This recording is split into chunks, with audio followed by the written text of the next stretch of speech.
You know what cuts deeper than any knife? Hearing your own son say, "Oh, Mom, I forgot it was your birthday." The words, though simple, echoed the slow, painful unraveling of a lifetime of dedication. I'm a 58-year-old woman, a retired schoolteacher, and for most of my life, I've been the glue of our family. I was the keeper of memories, the planner of every holiday, the one who remembered to buy the specific brand of coffee my husband likes and the exact shade of lipstick my daughter loves. My husband, Charles, is a good man, though his mind seems to live in a world of blueprints and spreadsheets, far from the small, important details of our lives. We have 2 grown kids. My daughter, Emily, a nurse in her 30s who is so deeply embedded in her phone that I sometimes wonder if she'd notice the sky falling.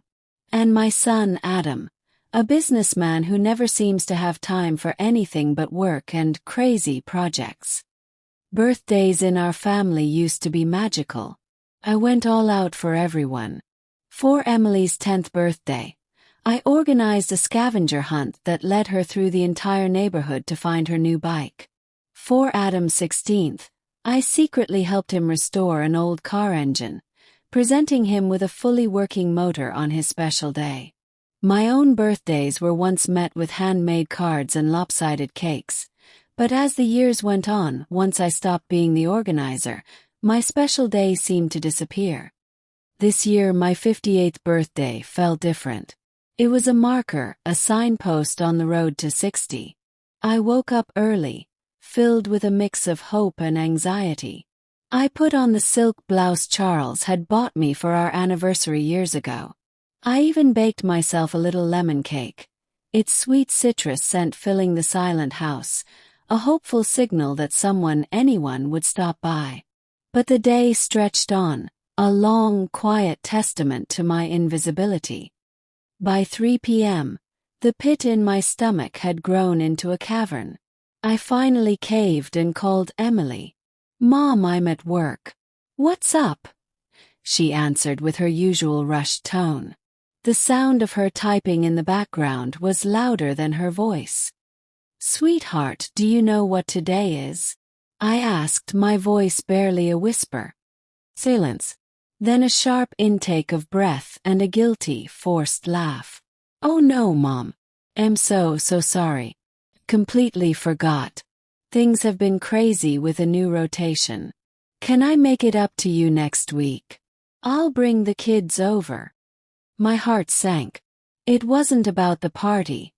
It was about the thought. There was no thought. Later, I sent a simple text to Adam. "Thinking of you today. Hope you're well." I hoped it would be an obvious hint. 3 hours later, a curt reply buzzed on my phone.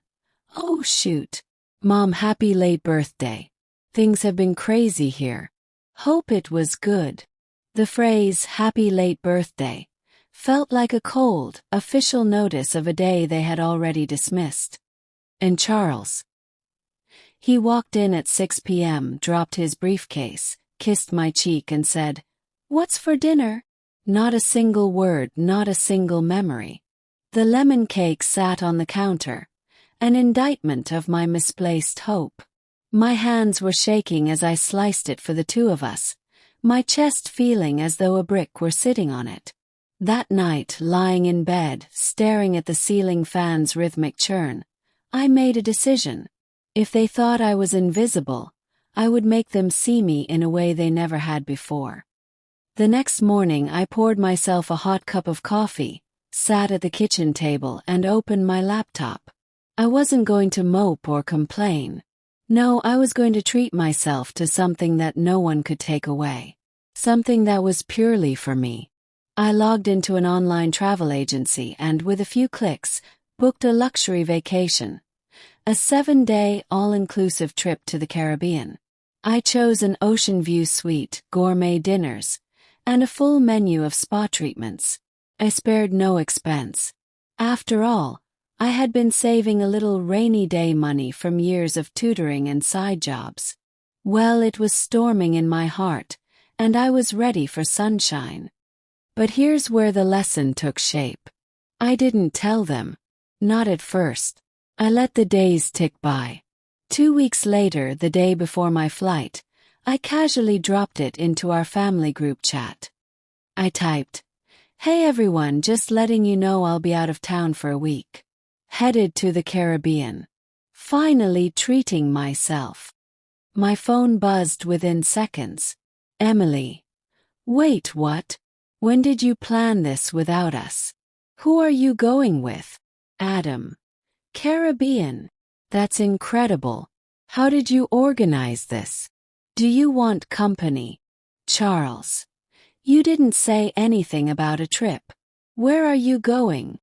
I grinned, sipping my tea. Oh, now they were paying attention. I replied coolly, "Just me. Booked it myself. After all, since no one remembered my birthday, I figured I'd remember myself." The group chat went dead silent. Hours later, Emily called, her voice dripping with guilt. "Mom, please. We didn't mean to hurt you. We can make it up to you. Let me see if I can get time off work. We can join you." Then Adam, "Mom, don't go alone. I'll cover the tickets for all of us. We'll come with you. Consider it a belated birthday gift." But I wasn't budging. "No, darlings," I said, my voice calm but firm. "This one's for me. Consider it my birthday gift. From me to me." The sound of their begging and pleading was sweeter than any candlelit cake. On the plane the next day, I leaned back in my seat, a glass of champagne in hand, watching the clouds roll by. I felt light, as if the weight of years of being overlooked had finally lifted. When I sent them photos of me lounging by the turquoise sea, sipping margaritas with a wide, genuine smile, my phone nearly exploded. Emily texted, "Okay, Mom, you win.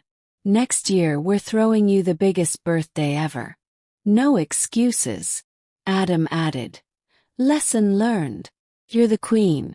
Seriously, have an amazing time." And Charles, he sent me a photo of himself in the kitchen, apron on, actually attempting to bake a cake. I laughed so hard I nearly dropped my drink. For the first time in a long time, I wasn't the one running around, planning, cleaning, and remembering everyone else's big day.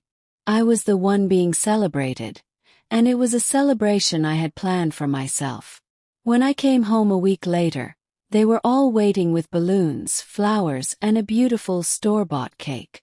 As I blew out the candles, I didn't need to make a wish. I had everything I wanted: respect, acknowledgement, and the sweet satisfaction of knowing I had made them beg for the chance to stand beside me. Sometimes the loudest statement you can make is simply choosing yourself. People will forget dates and favors, but when you stop forgetting your own worth, the world takes notice.